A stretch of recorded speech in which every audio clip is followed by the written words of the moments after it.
Hello, this is question 3 on June 2019 paper. It's a statistical distributions question from your Year 1 book. And I'm going to show you how you can get full marks. So you have a fair 5-side spinner that has numbers 1 to 5. And spinner span once and the score of the side it lands is recorded. Write down the name of the distribution that can be used to model the score of the side it lands on. So when you have a spinner that can have numbers 1 to 5, you know the probability of each of the sides will be the same. So it's 1/5 each. It's like a normal dice, for example. So that means that this is discrete because it can have only particular values, so 1, 2, 3, 4, 5. But you need to remember that when the probabilities are all the same, it's uniform. So that's what they are asking when you write the distribution. So don't say that it's discrete distribution, you have to add the uniform. That's the important bit here, is how you get the mark. So this is a discrete uniform distribution. So please check when they ask you what distribution is, if it's uniform, because that's the word that they are asking you for.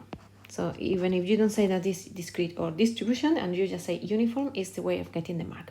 Yeah. So this is the first thing. Spinners span 28 times, and the random variable x represents the number of times the spinner lands on to.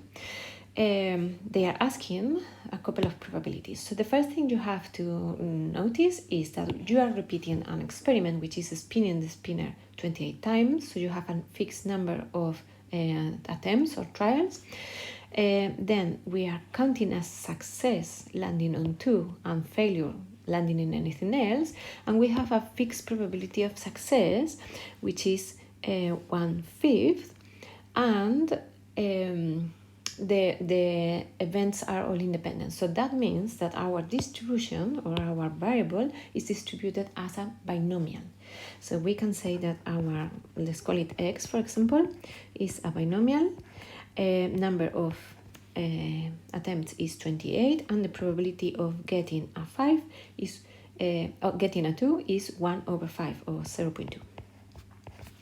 And you are going to get 1 mark for saying that. So every time you have a binomial and they don't tell you it's a binomial, please write it down. So if they don't tell you it's a binomial, write this line, because this line is going to be worth 1 mark.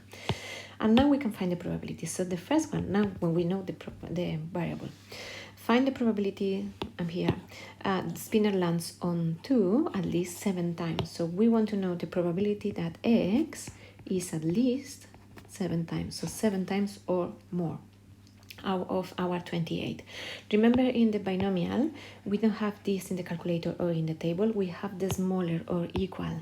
Yeah, we have this on the table. So probabilities of x being smaller or equal than a certain value, right? So we have to rewrite this question as 1 minus probability of x smaller or equal than 6, because I'm including the 7 on the right side, so I don't include the 7 on the left side. And we could use the tables, but if you see the tables, we don't have n28. It goes in tens, I think. Let me show you. So these are the binomial tables in your formula booklet. Yeah, binomial. And we don't have n28. We have n25 and n30. So we need to use the calculator. So you just go to a calculator. N is 28, x is 6, and p is 0.2. And you find that probability is 0.6784. I just rounded, but when you do this, please, when you find this probability in the calculator, just put it in the memory and then do 1 minus that value in the memory, so you don't lose decimals, and you round just at the end, so you don't make mistakes before. Yeah. So you have 1 mark here for the method and 1 other mark here for the answer. And then for the second part of the question, they ask probability of x being between 4, including it, and 8. So again, we have to translate that as probability of x being smaller or equal. I'm not including the 8, so 7 minus probability of x being smaller or equal than 3, because I don't want to remove the 4. So again, I need that the smaller or equal if I want to use the calculator. So the first value in the calculator is 0.818, rounded. The second one is 0.160. This is going to be 0.658. And this is 1 mark again for the method, and 1 mark here for the answer. And that's all. So I have my 5 marks in this part. So I have 1, 2, 3, 4, 5, and the first one from part A. I know some of you struggled with these changes between the smaller or equal or the greater than. I will tell you, sometimes it's helpful to do a number line to just I'm just going to add that for those who are confused. So you are taking values from 4, including the 4, to 8, without including the 8, right? So we are talking about values between 4 and 8 without including the 8. So what we are going to do is